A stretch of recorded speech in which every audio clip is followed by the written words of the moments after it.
Hello, people of Connecticut. I am Selena Rifkin, and I'm here with the fine John Anderson. And this is Connecticut Common Sense, or as Jason would like us to mention, Common Sense News and Entertainment, since he's actually got he's just waiting for the rest of the paperwork. Jay's shaking his head. Uh, Oh God. It's like giving the government name. Like, why are we giving? That's like what this Fox News tell you who owns them? This is yeah, whatever. Um, Connecticut's not actually in the name. right. So Of just so you know, course. just Of you know, course. because we're aiming for, hey, I don't know where's this going. It's just He's I'm just here having a good time, so that's all. he's a Dave Portnoy of political entertainment, I guess. He's raring to go. So, Yeah, sometimes it's best to just get out of people's way. I'm yeah. all for that. It's what is it? An immovable object faces a unstoppable force. Or Isn't that yeah, the yeah. yeah, yeah. So I'm like, I ain't gonna be that immovable object. I'm like, you Right. go, man, you go. And good things will come of this, I'm sure. So, Oh yeah. uh, even if we all just get a lot of practice, Right. which is also fine. It's totally fine. So, I'm just not one to talk about myself the way that he enjoys talking about himself. well, it's all good. Yeah. Yeah. Yeah, so I'm just gonna tell everybody that I am done with my thesis. I'm done. Graduation is May 9th, and I am so happy to not be having my eyeballs glued to my computer for, if I do, it'll be, because I'm enjoying myself and writing fiction. Thank you very much. Right. Well, hey, that's less than a month away though for graduation. Yeah, yeah, yeah, it is. And I'm delighted, and I can move on and start doing some other things, and Hmm. it's pretty cool. I'm not even sure what yet, but I would like to do some teaching at the school, that kind of thing, because I like teaching. It's fun. Yeah, yeah. Now, are you only going to be able to teach at that school, or can you pretty much teach at Um, any I should college? I should be able to teach at any college with this degree. And I'm not 100% sure because it isn't technically a PhD. Hmm. It's a master's, and if I was doing the PhD, it would be about twice as much work. No, no, I'm good. I'm good. This is an MDiv is a wonderful degree. I am so happy to do. Nope, nope. Yeah. Yep. Well, I mean, to be fair, I think Connecticut is one of the only states that requires that you have to carry a PhD at the state like collegiate level, and which is funny because it's like at that point they're just watering down PhDs Yeah. to just make sure that these people can teach. Because like I go to the University of Iowa, and Mhm. not everybody there is a PhD. A lot of them are just true experience from the working world, so they might have a master's Mhm. or a couple or like an MBA and something else, but none of them are really PhDs unless it's like very specific. They wanted to be a professor, so they took that path. Yeah. So I always like I had doctors for like English at CCSU, and I'm like, I understand the point of getting a PhD in English, but do you really need a PhD in English to teach English at the collegiate level? I'm going to be honest, Jay. I'm not sure I see the point of getting a PhD in English. That's what I'm saying. And Just like, what and are we doing with that? right, and everybody was doctor, and it's like this. Okay, this is a joke at this point. Like you can't all be doctors. Like there's no way because I thought at one point to be a PhD you had to pass the thesis, but your thesis has to be something unique and organic, right? It can't really be. Ideally, what you're doing is you're going to the edge of human knowledge, and then you're reading, and it's supposed to be the course of and the course of what I did is like this is a culmination of my life experience, and it's questions that I have developed over years of reading and Mhm. considering various issues and saying, okay, what do we actually not know about this particular community? How could I answer the questions that I have about this particular community? And so, Right. even though my study is very small, and if I were going to do a PhD, I basically would have to go out and do a lot more interviews and get a Yeah. just a lot more data than I Hmm. have. This is like, this would be, this is a master's level thing. Uh, Right. and so you genuinely want to extend the course of human knowledge. And but it's different in something like English where you're looking at literature and formulating some idea about what the literature is saying, and it's supposed to be something unique. And Right. when we had, remember when we had the barrels on and they were talking about history, and Yeah. it's like you have to put it in a certain framework. And Hmm. some of those frameworks are frankly, in my opinion, bullshit. Yeah. And it's like, why would you frame anything from a Marxist perspective?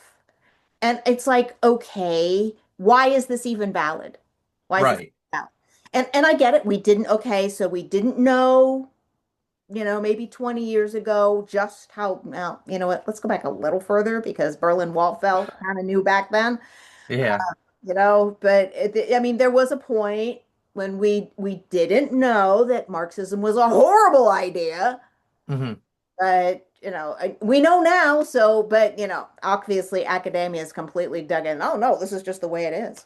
Right. And Yeah. I did my defense yesterday. I did a presentation, and it wasn't hard because as my lead advisor said, if you get hung up on your thesis defense, I haven't done my job. And she tore me apart. Like, Hmm. it's like, well, what about this and that and this other thing? And you need to talk more about that and less about this. And, why are you even talking about that? And, so by the time we got to questions, it was like, no, that was easy. It was easy. Yeah. And Yeah. okay, so that's what it's supposed to be like. Um, Right. that one of my advisors said in when he was talking to people about I was like, well, what is this work applicable to? How is this useful? And he literally got put in his place because useful wasn't even a metric. Hmm. It's like, okay, Yeah. awesome. Yeah. Well, and it seems like, especially with like English, like a lot of them just become like subject matter experts as their thesis. So it's like, oh, I'm an expert in Shakespeare. And it's like, you can't be an expert in Shakespeare because nobody really knows if Shakespeare wrote all of what he wrote or if it was somebody else. Like, there's plenty of theories out there. So Mhm. having this many PhDs at state universities, it's like, there's not enough information and subjects to become experts about where we need all of these people. And also, why would in business want to go through and learn from somebody who's never actually worked for a business?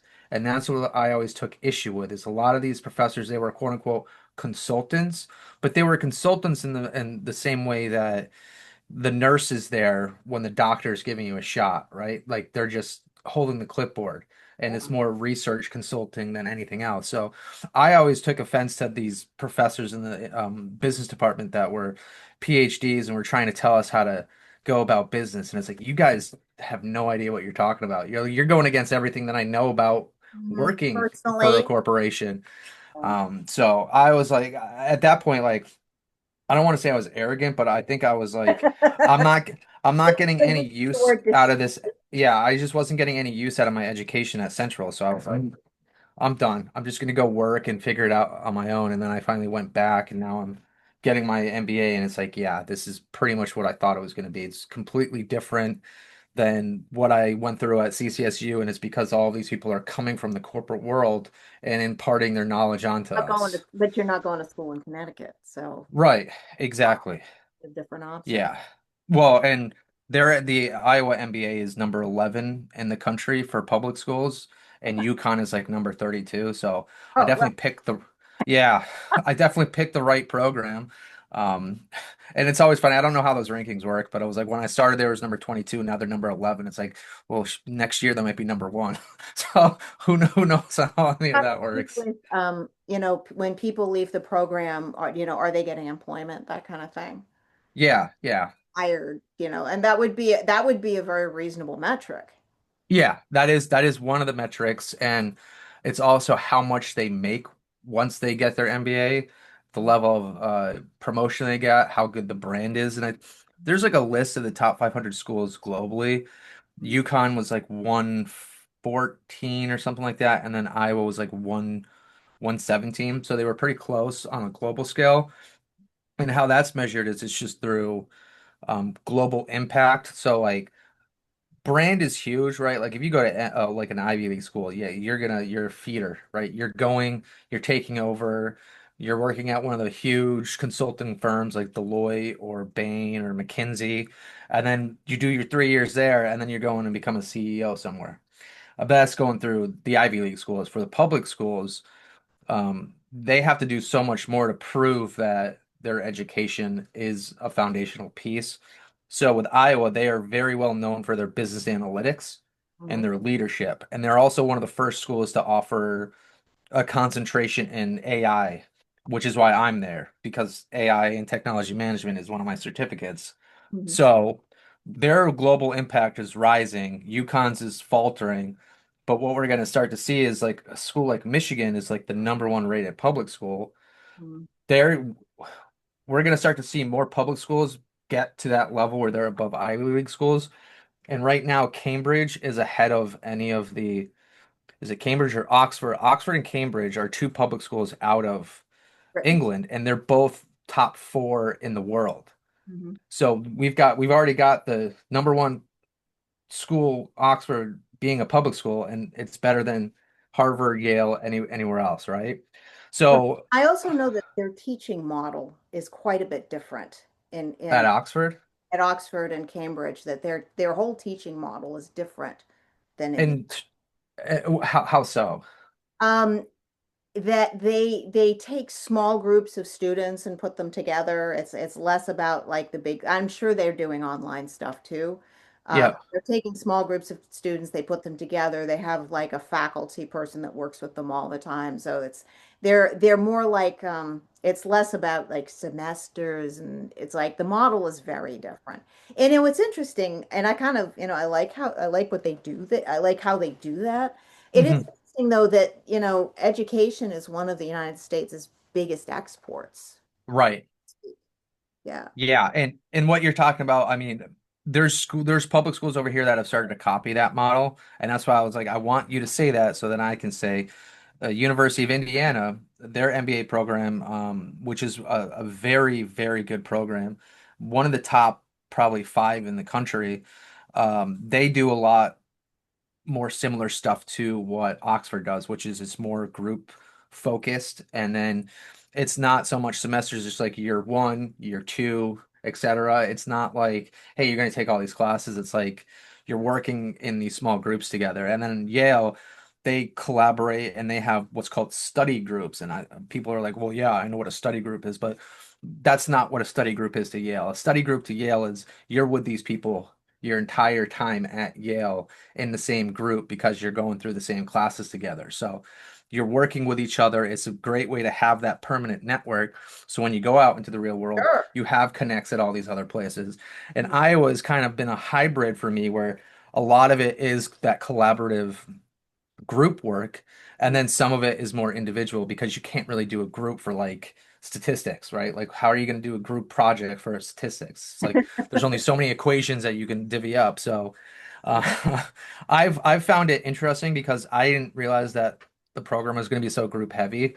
But for me, it's like, well, yeah, it makes sense because that's how the real world is. You're not an individual, you're working with people, you're a leader, and then you've got people below you, or you're below a leader and you got to work with everybody else. So I see that Oxford influence carrying its weight over into the US, and we're just so arrogant, we don't want to admit that that's where it's coming from Mm. because I mean, you have Charlie Kirk going over there and doing the debate, and people think that he's damaging their brand because he's making their kids look foolish. And it's like, that's not what it's about. I mean, it's about showing that these kids are intelligent. They're not going to the Ivy League schools, and they're holding their own better than the Ivy League school kids would do. Because I don't know many students at Yale or Harvard that are going to go and do those types of debates Mm-hmm. as underclassmen with somebody as publicly known as Charlie Kirk was at the time. So.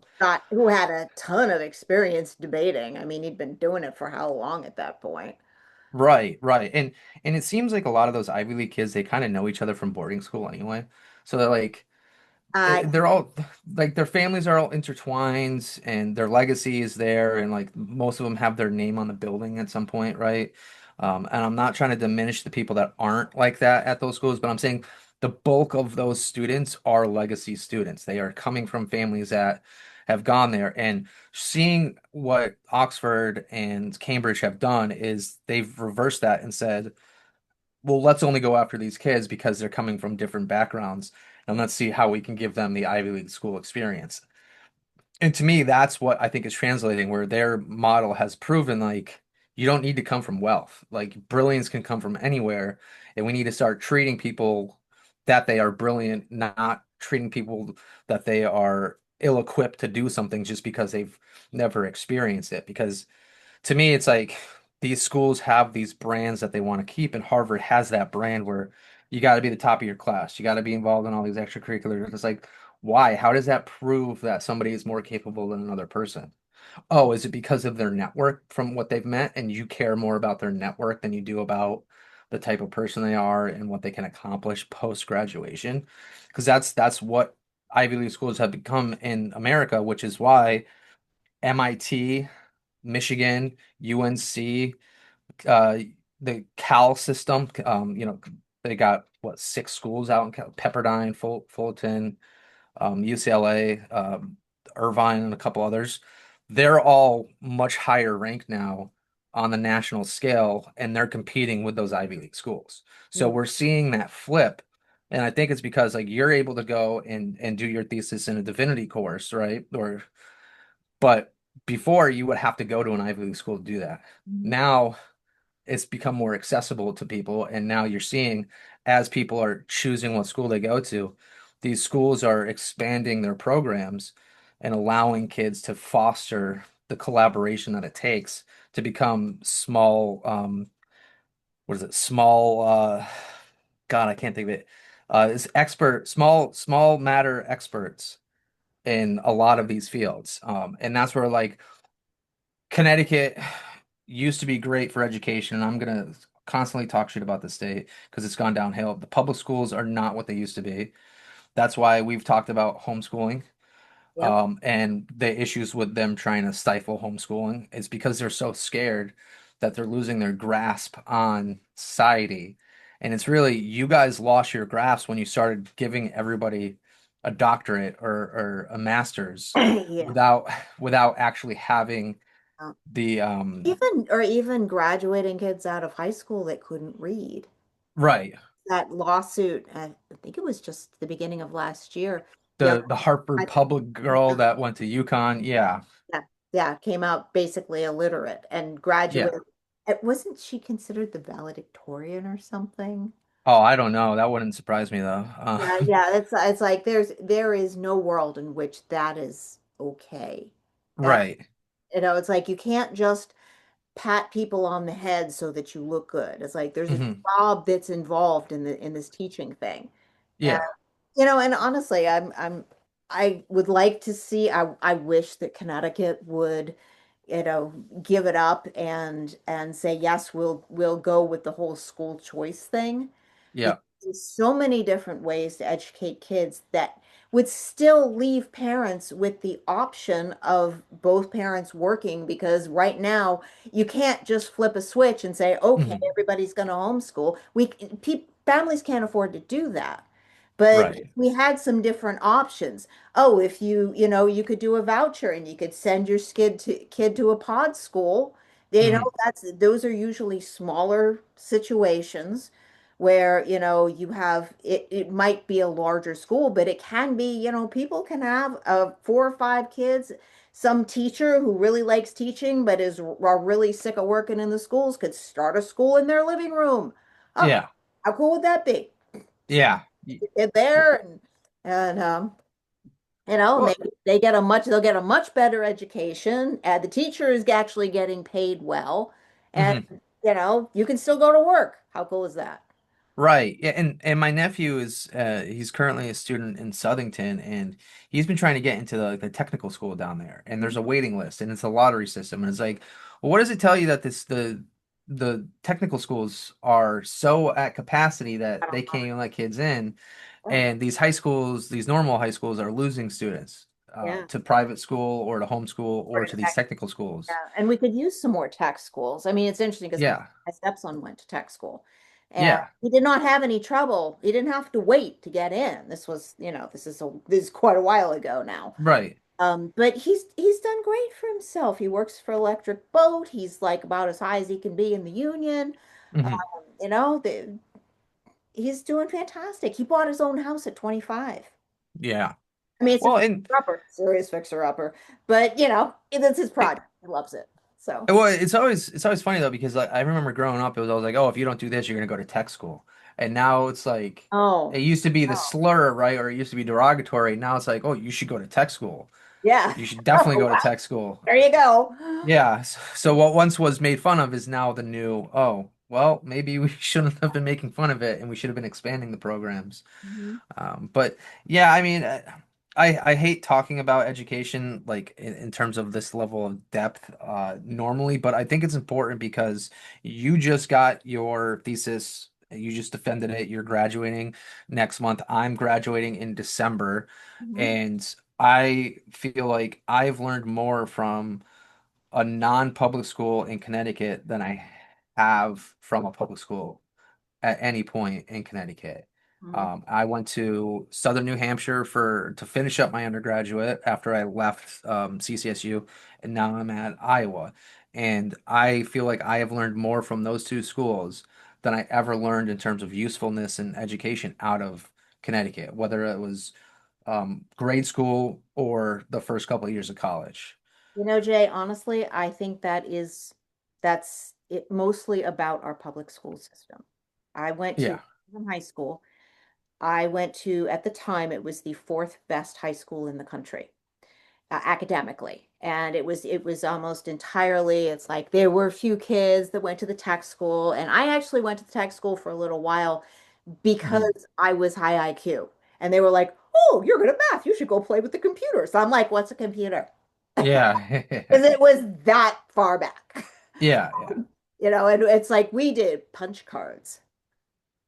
Hmm. Um, but looking back, it's like the stuff that I've done to, make income for our family is Yeah, has nothing to do with anything that I learned in high school. The right. only thing I learned how to do in high school was sit and learn things and Yep. cough it back up. Hmm. And that's our school system. That's not just Connecticut. That's all school systems. I went to school in Pennsylvania. And it's Right. like, this is the pattern of our school system. And the whole thing, I'm sorry, it stinks. And Yeah. it's just the way I mean, that's what it was. It was training us to go and be office workers. Hmm. Or when it started, factory workers, because Well, yeah, and I don't think a lot of people realize that the Bell system it's modeled after factories. yeah. Um, And like and how honestly, psychologically, how it's like I was suicidal in high school because I right. want to get up and go because they were Yeah. picking on Well, and not only that, but like it's bad enough that the education is like that, but then you throw in the fact that all these kids are like the hormones, right? And then it's like it oh yeah. becomes so unbearable if you're a smart student and you're going through there and you're struggling, not because you're not smart, but because you're bored out of your mind at Uh-huh. the content. And then when you're bored, you don't get engaged and you don't really care. And to me, I've got people that are educators in my family, and I've always said it's not about learning and memorizing this stuff. It's about understanding the concepts, and it's more of a philosophical approach to education where I don't need to know exact dates. I just need to know the concepts and how they apply to the real world. And you don't get that in the high schools Oh my or God. the middle schools. You don't have somebody teaching you how to balance a book or why it's important to balance a book, Yeah. right? You don't like if we talk, especially as Republicans, we talk about everybody should start their own business, but then we won't talk about how the schools How? are not offering people electives to spur their interest into doing that. And I feel like that's a massive change that happened is like back when education at the secondary level was so much harder to get into than it is now. That's when you saw more people like going and getting jobs at like 14, 15, learning an industry, and then saving up all their money and starting a business. Hmm. And now that's just not the case. People are spending too much time in school where they don't have enough time between extracurriculars and homework to go get those types of jobs where they can decide, I don't want to go to college, I'm just going to go into this permanently. And that's an issue I think that we need to kind of get around is like education should not be a forced thing. It should be something that only people that truly need it go through it and then make something of their lives, but it should never be a prerequisite for everything in this country. And that's what it's become.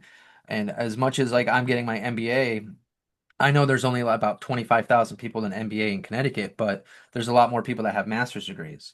And it's no longer this thing that used to be like rare. It's like it's so common to have a master's or anything that's past your undergraduate that it's what it doesn't mean what it used to mean. And that's because that's what they've done. They've forced everybody to go through these education these universities to get these extra bits of education that just don't actually relay anything. It's like you're skipping a queue by getting your MBA rather than going and working at a company and learning the experience that you're going to learn in your MBA.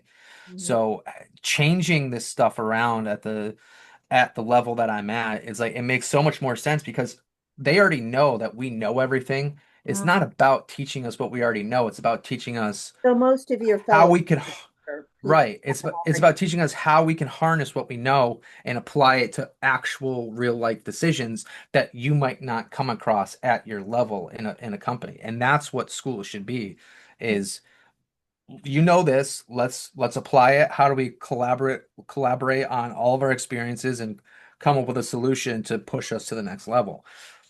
And that's why I don't see that in Connecticut. I don't see it in Massachusetts. I don't see it in New York. I only see that in the Midwest, and that's why Michigan is so high, Indiana is so high, Iowa is so high, schools in Chicago, Illinois is so high, Ohio State high, but then nobody's coming at UConn. Nobody's like coming at UMass, right? They only want to go to those schools over there or in the South because not only are they better equipped academically, but also um, athletically. So we've got nothing here anymore outside of basketball. Mhm. And And we just say we're gonna lose the sun. right, right. And we're the education corridor, right? That's what they call this area. Yes. But everybody is leaving the education corridor, which means all the great minds have now left and are working everywhere else in the country. Right. So I think we need to fix it. And I know we had talked about doing the debate for the Republicans, and I'm curious because Aaron went to CCSU, Aaron Stewart, that is, and then Ryan Fazio, he went to I think Northwest out in Illinois. And I don't know where Betsy went. I'm assuming But she, probably. yeah, I don't know. We could maybe we can look that up. Because she grew up, she was born Milford, so I'm sure I don't know where she went to school, but um, and her family was not wealthy when she was growing Mhm. up. So she wouldn't have been off to any, I don't think she went off to any Ivy League anything. Um, yeah, so so we don't, it's not like we Let's see. usually I get think debates, my computer just froze. but um, Betsy wanted to have a debate. She talked to Ryan, and Ryan thought it was a good idea. So they've Mhm. already agreed that they would like to have a debate, and Ryan is calling on the GOP to set up the Connecticut GOP to set up, you know, different, some regional debates so they can all talk. Well, you know, Yeah. I think it's important for that to happen because A, as you're going through with the campaign, it's important to continue to refine your message, and also you're not going to get the same pushback from potential constituents as you will from an actual opponent, and Mhm. that should harden your message so that Right. because it's not like any of these guys are going to walk in. And yeah, Brian Fazio has experience working with the legislature, but if you look at his voting record, he tends to vote with the legislature rather more than I would like. Yeah. So I don't know if you call that working with the legislature, but they're gonna push on him more just because unless we have a lot more people step up to run and we have a lot of people come out and Republicans come out and vote, the likely scenario is if we can get a Republican into the governor's office, we're still gonna have, at least one house that's a Democrat majority, and they're gonna be pushing on each other. And that's Hmm. that's how it's supposed to be. You're Yeah. not supposed to just go in and go, "Oh, we're gonna do X, Y, and Z," which is what's happening right now. Right. But this is why I want to see a debate because I want to see how these people deal with pressure on each other. So yeah, so Betsy actually went to Vassar and then Columbia. Okay. So she's an Ivy Leaguer herself in a private school. All right. And that again, you can tell when people have gone to an Ivy League school, Mm. that most of them end up in politics, but then it's the way that how polished they are when it comes to debate. Mm. And I don't think that it's going to be to anybody's benefit outside of Betsy and Ryan to have this debate because Aaron Stewart, like you discussed earlier off camera, was caught with her lights like her eyes like a deer in the headlights, right? Where somebody asked her a question about that young girl that was her body was found, and Yeah. she didn't know how to answer it. And it's because she's unpolished. She went to a public school that didn't teach you how to deal with the real world shit, and her team is not that smart to having her be polished and understand like you need to have an answer for everything Yeah. versus the better the school you go to, the better you become at bullshitting. So even if you're getting a question Gotta have and some words coming out of your mouth. exactly, you know how to land the plane on those runways of turbulence where you're not going to get these easy questions. So if Aaron Stewart can't handle a tough question that's not even that tough, like how do you fail to answer a question? It's awful that a 12-year-old girl died. That's all you have to say. It's Yeah. absolutely awful. The police, I'm working with the police to And find do answers. everything we can to find out what happened. Right, right. It doesn't take a rocket science to come up with an answer like that. But I think it just goes to show like she's too small time. And I think that she's going to be exposed fairly quickly on the state debate if people are asking her questions or giving her pushback in terms of her political record. And then Ryan Fazio, like you said, I just don't, I think he looks like Clark Kent, right? If you've ever He seen a sure picture of him, does. Oh my God, I'm not the only person. um, he presents himself physically from an aesthetic standpoint, he looks like a Democrat. Mm. And Republicans aren't going to vote for him simply because of that. Whoever is telling him how to dress, whoever his stylist is, needs to step their game up and tell him like you look like you're not somebody that these people want to have a beer with. And that's why a lot of people vote for politicians is they see somebody that they want to have a beer with. He looks like he's a liberal elitist.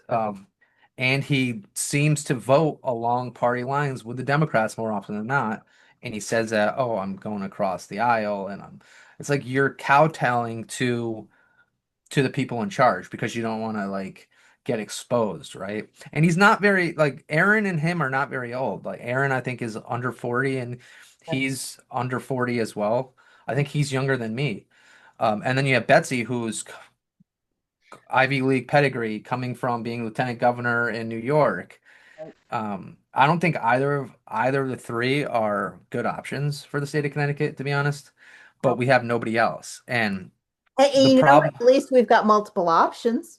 yeah, yeah. I'm gonna say, that's And something. I've talked to people that have ran in Connecticut for governor in the past, and they say the same thing. Is like they had enough money to run a campaign, and then they got forced to doing these debates, and then all of a sudden they ran out of money because they were doing the debates, Hmm. trying to overspend to compensate for what happened in the debate. Because Interesting. as you become a favorite post debate, Hmm. the non-favorite has to overspend to put themselves back up in the light. And typically what happens was everybody was running out of money before the primaries. So they didn't have anything when it came to the actual election to spend. Hmm. So by having those debates, they were actually giving the entire party a disservice. And That's why what it should be is it's not a debate. It should be there's got to be a clear person out of these three that is going to most likely win the primary, and they need to just decide now whether it's a backdoor deal, but just say Betsy needs to be the person, right? And Well, just I is mean, just that's an what the example. convention, this is just the idea of having these debates is to have them before the convention. Because the convention is just about a month, is a little more than a month away. Yeah. For any listeners, I am actually a delegate. So Hmm. that was, that all happened very quickly. So I went from, oh my God, where is my local RTC to, oh, I'm a delegate and I'm going to the convention. So, hey, maybe you can do this too.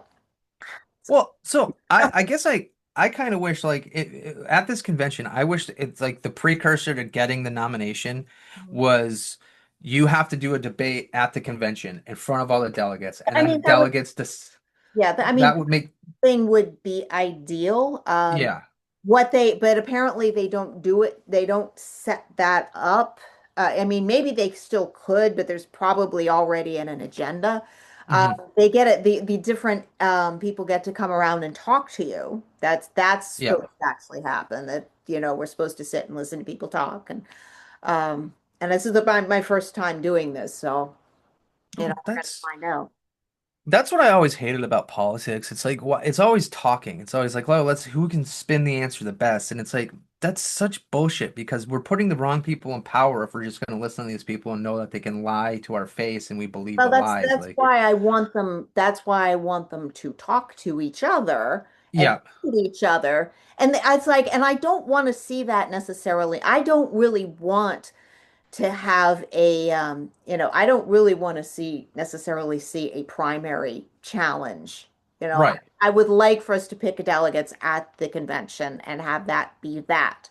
Yes. Um, Yes. and I I don't, agree with that. yeah. So, and I do, yeah, because I don't, the primary thing in a state like ours, which is very small, Hmm. which is already struggling, we don't need to be more divided.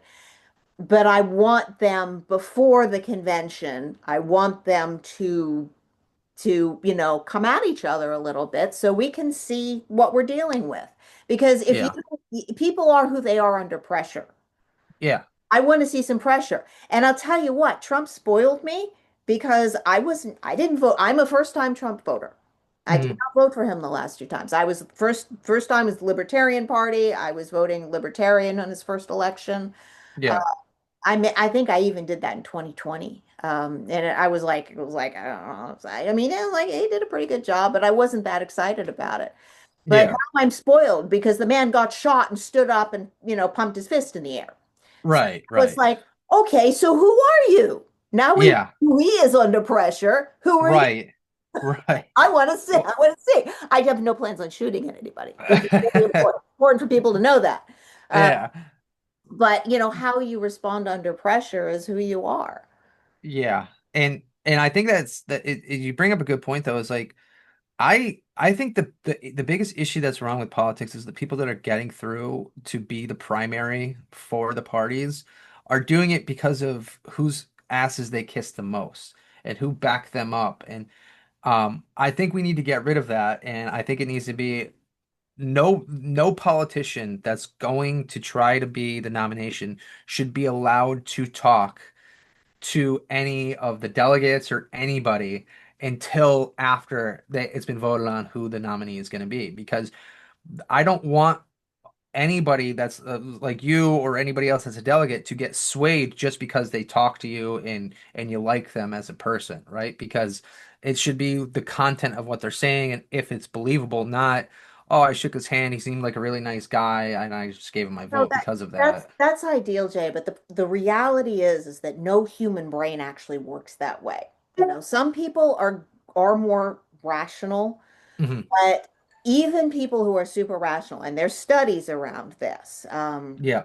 that as much as we think as we've got these big brains and we think we're like the rider and we're steering the elephant around, and it's like, no, no, the elephant leans and we rationalize afterwards. Right, right. This is part of the reason why we're all having trouble communicating with each other is because there's been so much emotion stirred up, and by the left in particular. And Hmm. it's like, oh no, it's a moral thing. And if you didn't take the shot, you're disgusting. If you don't wear a mask, you're disgusting. Disgust is a very difficult emotion to overcome. Very difficult. One, anger, fear, they're one thing. Disgust, that's really a problem. And then you're getting into that's like disgust is something that's like tied into religious feeling. Hmm. That. So once you have these emotions and it's leaning, the rationale just goes along for the ride. We rationalize Yeah, that's after true. we decide. So, I mean, this is why it's difficult because once you don't like somebody for whatever the reason, it becomes almost impossible to have a conversation with them.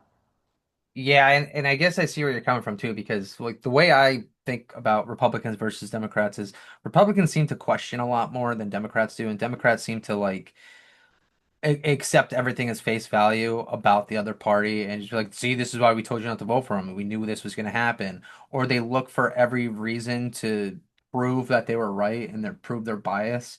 And Republicans just aren't that way. Like they just we make fun of people, but we also know like, hey, you shouldn't just believe that this is what's best for America because the president or the government's telling you. Like that's just the dumbest thing you could possibly do. So, I guess that's you talk about discuss, and I think the Democrats typically fall for a lot of the dirty tricks easier than the Republicans do, as voters, and I think that they just That's both start looking. observation. Sorry. Right. They start looking for every little thing to turn into a huge problem because they want to prove that they were right and that because they've got that they're so arrogant that they have to be right, they can't be wrong. They can't admit defeat. That's human. So right, so they're trying to find every little piece and attach it to it and say this is exactly why I was right. And it's like that's just A, that's That's exhausting as a true. human to live that way. B, it's you could take something completely out of context and then just start passing it off as if it's real news. And that's my issue with like X, as I see a lot of these accounts on the left and the right, but they're not even American. They're from like India or Saudi Arabia. Yeah, And it's like I don't, yeah, that's none of that's on my feed because I'm like, nope, don't like that. Not interested in that. right, No way. right. Well, you wouldn't even know it because they try to push themselves off as like they're Americans. Like there's this one guy, Ian Miles Chang, who he lives in Saudi Arabia. He's from like Indonesia or the Philippines, somewhere like that. And he tries to make it seem like he lives in the US and that he's a Trump supporter, et cetera, et cetera. And then it's like, dude, you're not even from here. You don't know anything about our government. Prior to Trump becoming president, he was talking about something completely unrelated to politics, but he just became what's called a grifter. All He right. just wanted to make money off of the views that Republicans were giving him. And if you look at his comments, it's Republican after Republicans calling him out on his bullshit. And I don't see that with people on the left calling out any of their like Harry whatever the Harry Sisson. I don't see him calling Harry Sisson out. They're just like leaning into, oh, Harry's so right. And then you got us, we're like, hey, Yeah. Ian, you're a complete asshole. What are you talking about? This has nothing to do with us. And I was always like, hey, you know what? What if the Democrats voted for the Republican nominee and the Republicans voted for the Democrat nominee to get to the primary? But then that wouldn't work because we would both just vote for the worst possible candidate from both parties. Oh So, yeah, that would go well. so- That yeah, so you would talk go. about the lesser of two evils. I mean, I don't think there would be a lesser at that point. It would just be Oh. like evil versus evil. Uh, yeah. Yeah, I think that, and I've been kind of rolling around a lot of this political stuff for freaking decade already.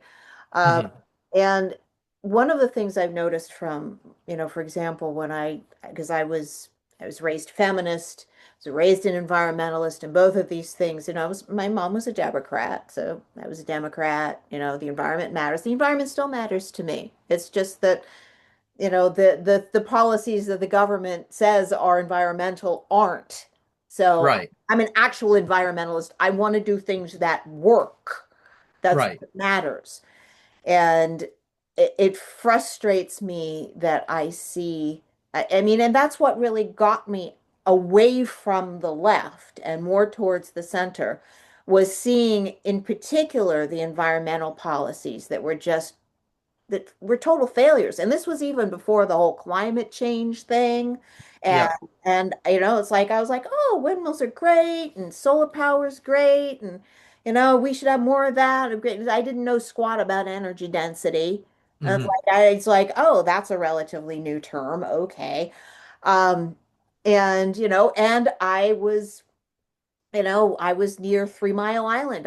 I lived 60 miles from 3 Mile Island when they had their oops, which all it was an oops. Nobody died. Right. Yeah. Cows turned green. And let me tell you, there were the rumors about the cows dying, and it's like there was that. There was Yeah. nothing. It was nothing. Nobody died. It was, Right. it was like, oh, Chernobyl. Chernobyl had no containment. Chernobyl, Right. yeah, Chernobyl was built by the Russians, and they were poor. Yeah. Well, not only that, but they ignored the warnings. Yeah, yeah. It's like, and no containment. Right. Right. Containment. Yeah. Yeah. We toured. There was actually a plant that was going up in Pennsylvania in Limerick, and I don't know if it ever started, but we got to tour it before it went in, and because they were trying to get the community involved. Man, Mhm. were those walls thick. I mean, this was like 12 feet of cement wall for the Oh community. yeah. Yeah. Yeah. It was really cool. We got to go Yeah. back and look before it was finished. And but yeah, so I was an environmental girl, and I'm still environmental girl, but looking at what the policies of the federal government had done to actually wreck the environment, and Hmm. what a crappy job most of these policies did Yeah. was enlightening. It was like, wait a minute, something's really wrong here. I should be asking more questions, Right. lot more questions. And there's someone that I've been following on Substack, and she's like a journalist, a young woman, and she wasn't sure which one to, I think her mother passed. Wasn't sure she bought some land in upstate New York, decided she was going to have an organic farm, and she got the Amish, and she'd been doing really well on social media, so she could afford to like buy. She bought the land fairly inexpensively.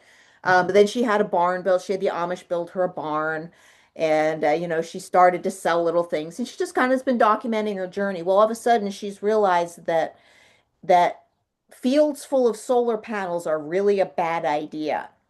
And so now we're hearing all about what she's actually standing up and doing to stand with her local community to get, to prevent these, to hopefully stop these things from happening, because, Kathy Hochul is hell bent on getting this stuff done, and there's a deadline, and you have to, because there's subsidies are running out. Yeah. Yeah. So it's interesting watching people's progression and how they get there. But Hmm. I think part of the problem, and this has just been my observation, I'm going to finally get to my original point because I get sidetracked, is that one of the things that I think helps keep people from, it's like a lot of this politics, including like the environmentalism, is almost a substitute for religion. And this is one I of the could see reasons that. why I'm getting an MDiv, is because Yeah. it's like I believe we need religion, and statistically, humans who are involved in some kind of religious practice, they're healthier. Hmm. If you're in a community, you're financially better off. You have more emotional support. There's all sorts of it's like this is one thing that came up in my thesis, is people who are involved in religious community are better off in multiple different ways. And we've really lost that in the United States. And the people who are leaving are because they don't believe what the preachers are saying. And it's pretty much Christianity, because, Right. dominant religion in the US. People don't believe what they're saying. And some of these people, they're like very, they're thinking about this religious experience. So it's not a matter of people not being smart enough, because it's like they're questioning. The people who are leaving are questioning, but there still ends up being a space in your life that gets filled by political communities Mhm. and by sacralizing the natural world in a way that, since I actually find the sacred in the embodied world. I'm going to say that there's a difference between that and treating something as sacred in a way that you can't touch it for no logical reason. So it's, Yeah. finding the sacred in the world isn't the same as you can't touch that, because in the long term, what you end up with is, if you're looking at the natural world and you're prioritizing that over human existence, that leads to zero ZPG groups that Hmm. say that we shouldn't breed. And we've got an actual problem, because young people need to get out there and have families, because we're going to have a population crash, and that has Yeah. serious consequences.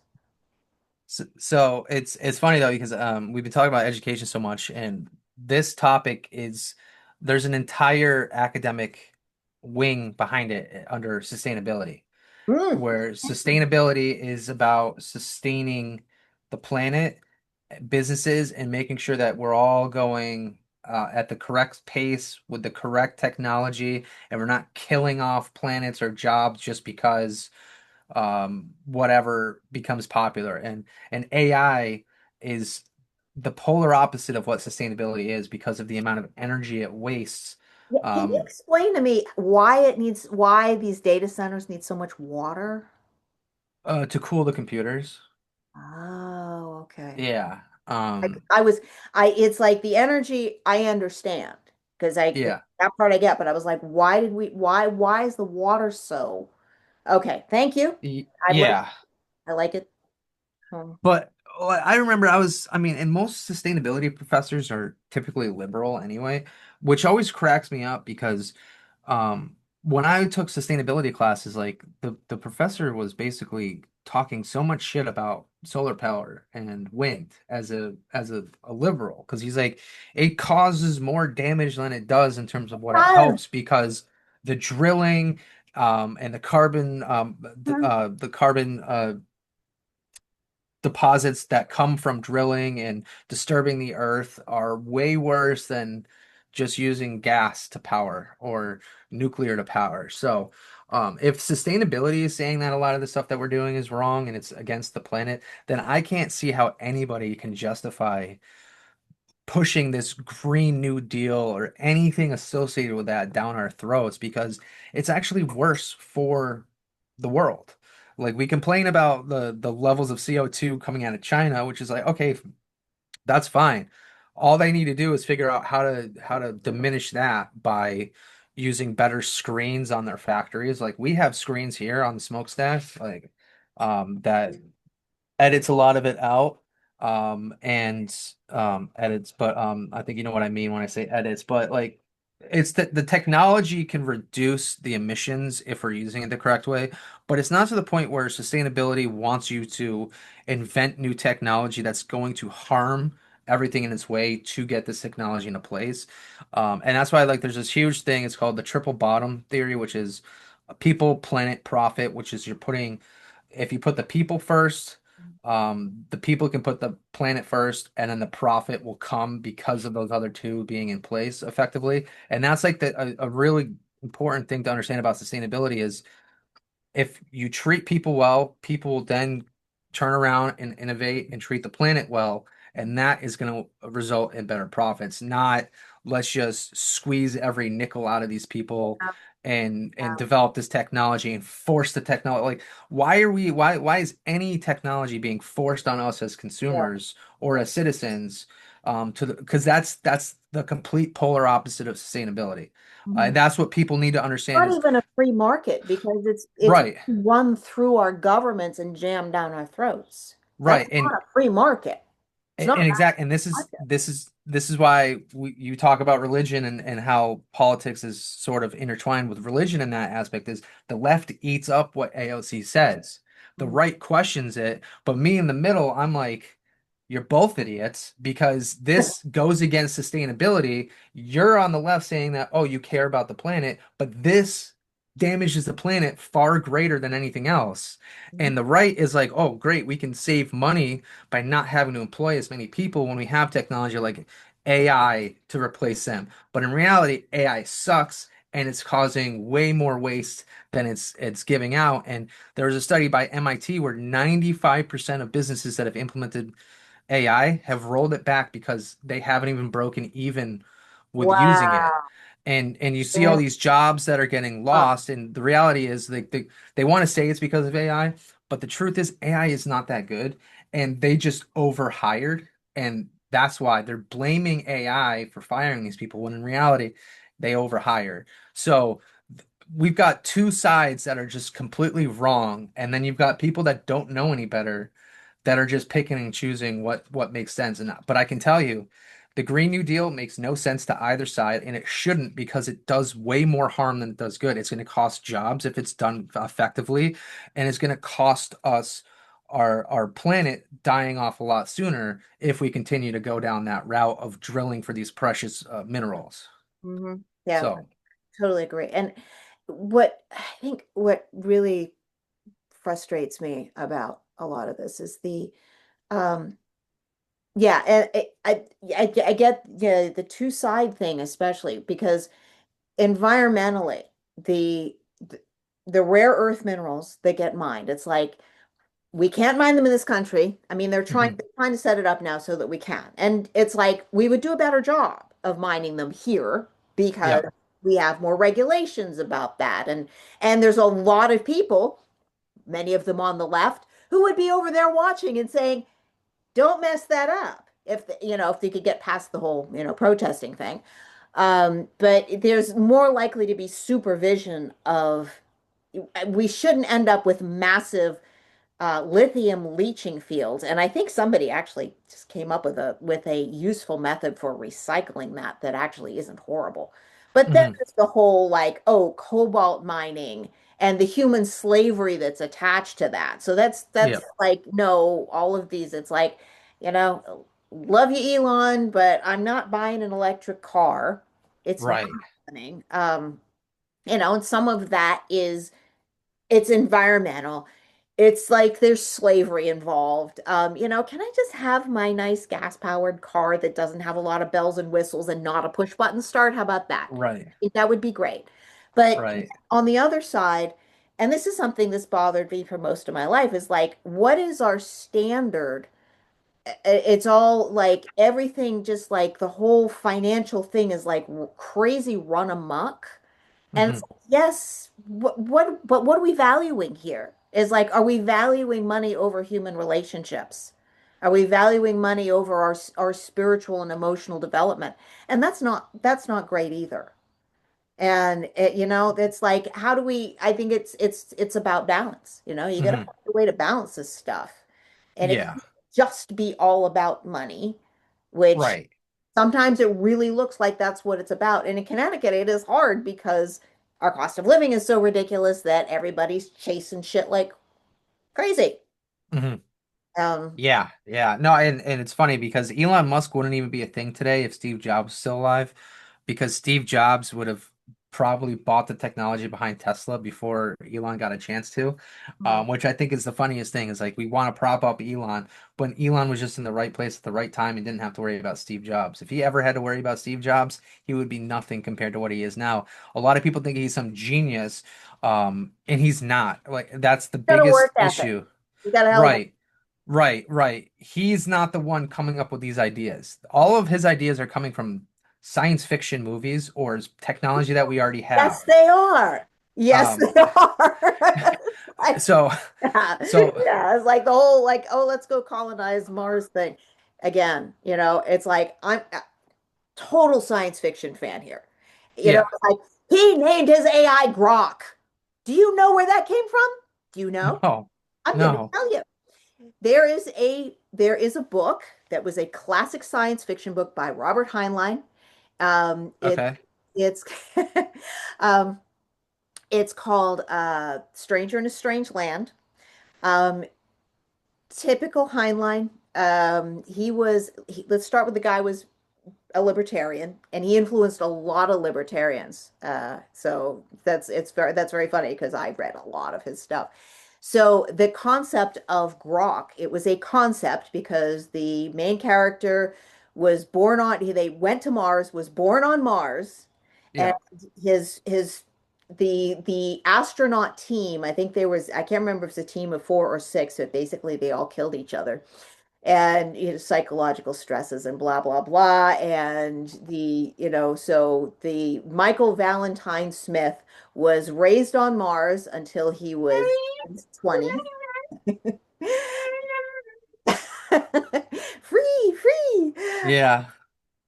So he was raised on Mars until he was in his 20s, and they finally got a ship up to Mars, and it was like, oh, there's a human here, and they brought him back. But Martians were intelligent, and they had this concept of grok, which was to Hmm. understand something like a totality. And it's like that's where he got that term. So Yeah. the idea is that this is like it's supposed to be all encompassing, and it is for an AI, it's pretty good. I have actually argued with Grok, and I have made use of Grok's search abilities in order to find scholarly works, and I've had it Yeah. format my citations because God help me, I hate freaking formatting citations. I Oh, really I know. really hate it. Yeah. It's like APA 7th edition citations, and then it's Uh, like no professor agrees what the citation should even look like. And that's what I realized. I'm like, I give up. I'm just gonna go to a website and have the website do it for me. yeah, yeah, Um, yeah. well, So yeah, that's anyway, so it that's where was, that came from, and probably the whole idea of going to Mars. And there's major problems with that yeah. because and it has, I mean, I was listening to another podcaster and he was interviewing somebody who was talking about this. And first of all, the sheer bone loss from being in space for, it's like 9 months. Hmm. And then you have to go be in a gravity well again. Right. Okay. Yeah. We don't have the technology to make our bodies do that, but it gets even better. You want to try and like do any kind of growing anything on Mars? I have a master's in nutrition. If your soil does not have the right amount of copper in it, and Hmm. the cattle won't have babies. And it's a very fine balance. We are so tired of Interesting. this planet. And it's like, oh, you want to go to Mars and okay. Right. Yeah. Talking about going to Mars and trying to figure out how to put an atmosphere back up in Mars. And it's like, you guys haven't even figured out how to fix our atmosphere, and you want to go on another planet and build them an atmosphere? Like, Yeah, and it's like it doesn't have a magnetosphere. Hello, no magnetosphere. yeah. Are you gonna start with that? Can we talk about that? It's like, Ne Never mind the actual temperature, right? Like, I think oh yeah, never mind that. Oh yeah, that's totally. what it's like negative 200 degrees Celsius without an atmosphere there. What makes you think that it's going to all of a sudden be 60 degrees and warm when we throw an atmosphere up? Yeah, but I mean, and again, like Elon stealing it, and I'm looking it up, and it comes from the book Stranger in a Strange Land, Yes. is where the term was used. He also wrote the Super Troopers, which I think is a movie now, Oh, a science fiction movie.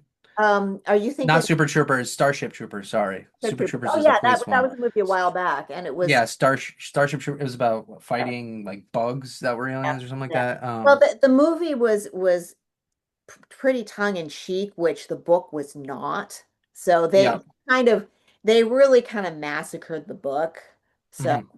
for anyone who's gonna Heinlein is it's if you gotta like science fiction, it's definitely a specific and he was writing in the 50s and 60s.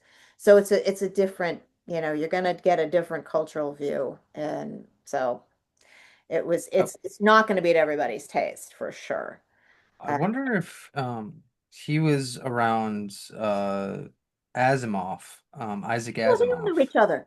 All the science fiction writers knew each other because it was very, very niche back then. And a lot of Yeah.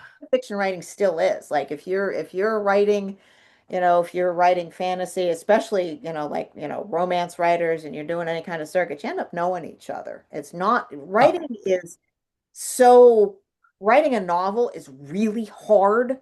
And so if yeah. you manage to do it, it's like it's a very niche thing. Um, So yeah, I guess they were part of something called the Big Three, yep. something like which was Asimov, Heinlein, and Arthur Clarke. Okay. All right. They were the big three. I of would their have guessed era. Frank Herbert because he was another big one, but he's Dune. He's the one who wrote Dune. Dune, okay. Yep. Um, But yeah, yeah, I Clark, they were, Clark was Childhood's End. Asimov was Fahrenheit. I think he was Fahrenheit 451, I think. no, that I think Was that that was Clark? I think that was Arthur Miller. No, no, I don't think so. Fahrenheit. Yeah, I'll look it up. Maybe I'm wrong. Oh, Ray Bradbury. What am I saying? Uh, Oh my God. yeah, seriously, we should both be Oh my God. we should Yeah. both be smacked on that one. Isaac Asimov wrote Oh, he Foundation. was he's the Foundation. father of AI and robotics. He wrote Yes, the yes. three laws of Three laws of robotics. robotics and Yeah. I, Robot is a movie that was based off of some of his work. yep. Yeah. By the way, I thought that was a pretty cool movie. iRobot, yeah. Well, I just published something on LinkedIn called the Modernization Manifest where I updated his laws and Mhm. applied it to only AI and what and the laws that AI should and Cool. should not follow. Okay. Um, but I don't think anybody wants to see that because they just like they see this new shiny ball and they want to play with it, and that's what AI is right now. Mhm. But but yeah, I mean, and again, like we're talking about Musk, and he's definitely ripping off what other people have done. And he just got lucky, or he got the investors to give him money to go and invest in SpaceX and Tesla. When in reality, people don't realize Steve Jobs uh, started Pixar when he was fired from Apple. When he was let go as CEO of Apple, he started Pixar, turned Pixar into what it was. Then they got him back at Apple. He started coming out with the products like the iPhone and all of that. And he had been talking about a lot of the technology that Musk has been talking about now. He was talking about that in the 80s and what he was trying to have Apple do. So when I say Elon wouldn't exist if Steve Jobs was still around. It's because Steve Jobs was 20 years ahead of where Elon finally developed any of this stuff or had his companies develop this stuff. Both of these people were very good at telling other people how to design stuff based off of their visions. And I think that's where like we give them credit for being geniuses, but in reality, they're just telling other people to do stuff. Mhm. They're like, "Oh, I see this. I need you to design it and get it to market for me." And it's like, "Well, how long?" And you're only getting 3 months. So it's putting a lot of pressure on people to do Yeah, stuff. well, yeah, Steve Um, Jobs put a ton of pressure on people. So, and again, it doesn't make them geniuses. It just means that they were assholes. And that's it's all it comes down to. And even if you look at Elon Musk, he turned into a baby once Trump and him had their public spat, right? And then it's like we're really gonna put our we're gonna like prop Elon Musk up for being this great guy because he bought Twitter and quote unquote saved freedom of speech, and in reality he's just a big baby like everybody else. If you don't like stroke his ego the correct way, he's just gonna start talking shit about you. So I think it's very disingenuous for us to like look at these people as our heroes when you look at the history of what they've done, they are not people to be admonished. They are people that just were in the right place at the right time, had the right resources, and were able to develop. Because if you had given any kid from the hood $1 billion and said, "Go do something with this $1 billion, make it more money," that kid's gonna figure it out just as easily as Elon Musk did. So it's not an ability thing; it's a resource thing. And Elon Musk talks about this stuff, but when he talks about it, he's promoting his cars, his robotics, his solar panels, his batteries, and he's neglecting to point out what those are actually costing the world, which is precious resources. So I mean, you say you don't want an electric car. I don't blame you. I think if you're gonna buy stuff like that, buy it older and used and get and well, the problem with that is then the battery replacement is what's horrendously expensive. It's like yeah. to replace that, and that's what it is. And because the batteries are heavy, it's a lot of wear and tear on the tires.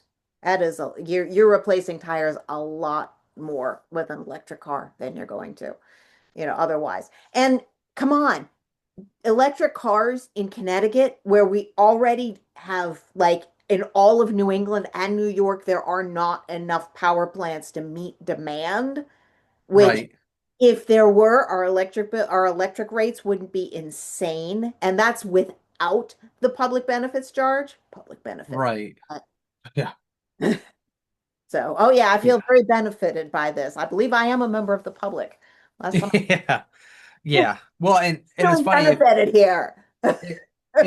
if these data centers didn't exist over here, it would probably not be anywhere close to what it is in terms of cost. Right. And that's why people on both sides need to start really questioning some of these initiatives and doing some research and finding out, oh shit, my electric bill is so high Yeah. And because of we all this don't know stuff. what deal the governor cut with these companies when they came in. Right. And and they didn't pay, and they let people not pay their bill during COVID. Oh, Hmm. it's in COVID. I can't go to work because the government said I can't go to work. Now the government says I don't have to pay my bill. Right. Yay. And in some cases not pay rent because, that's Oh, I know. yeah, that's totally That's okay too. I know somebody who had a piece of property and they lost it because somebody decided not to pay their rent during COVID. It was one of and the that, interview. that's what was amusing about that is like rather than tell these companies to shove it up their ass and to let people work from home, they said, "Oh, well, we'll just pay for all these people that have been let go of their jobs." Yeah. And it's like it would make Well, way they more also sense. declared who was, it's like, oh, this one's essential, this one isn't. It's like that Right. was nonsense. That was Right. that was nonsense. Oh, But people don't think about this at the time. They just think, "Oh, well, I got kind of, fired because of yeah. COVID and now I've got to rely on the Yeah, like state." it And it's was like, normal or something. And that fed into the whole, I was talking about disgust earlier. And mhm, like, oh my God, being around other people, I'm going to get sick. You know, yeah. like, dude, you have an immune system. Yeah. Even though they don't know what an immune system is, they still have one. Yeah. But I mean, yeah, I mean, and I think we're kind of wrapping up now, but I think that's something that we can all agree on, which is if you're not going to question the status quo, Mm. you're gonna believe stuff that you shouldn't believe, and it's actually going to turn you into a dumber person, and you're going to be a less functioning member of society because of it. So Exactly. everybody should question everything. And if you see something and they're trying to spin it like it's the greatest thing that's ever happened in the history of the world, it's a lie. It's obvious. Yeah. Start using our heads, whether you're voting for Maybe that's the thing to wrap up on is like your identity isn't what you know about the world. right. Don't invest your emotional energy in somebody else's story. Make sure you're be in your center. Ask your questions. Decide who you want to be because you get to decide that. Mhm. And you get to decide that anytime, at any time. Right. That's the beauty about being somebody in America is you can change your opinion whenever you want.